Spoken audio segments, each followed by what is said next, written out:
কালের কণ্ঠ ডিজিটালের পক্ষ থেকে আপনাদের জানাই ঈদুল আজহার শুভেচ্ছা। আপনারা জানেন দেশের তৃতীয় বৃহত্তম মহাসড়ক ঢাকা টাঙ্গাইল যমুনা সেতু মহাসড়ক।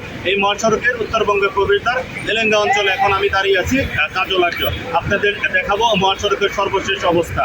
বাড়ি ফিরছে মানুষ, কিন্তু যানজট এবং ধীরগতি ভোগান্তি উপেক্ষা করে তারা বাড়ির দিকে ছুটছে। এই মহাসড়ক দিয়ে প্রতিদিন 18 থেকে 20,000 যানবাহন চলাচল করে, কিন্তু ঈদে এর সংখ্যা দাঁড়ায় 2 থেকে 3 গুণ বেশি।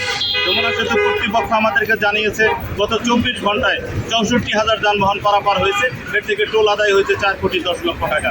আপনারা জানেন মহাসড়কে অতিরিক্ত যানবাহনের চাপ। সব মশার বিরুদ্ধে সুরক্ষা দিতে এলো বসুন্ধরা এক্সট্রিম অ্যারোসল।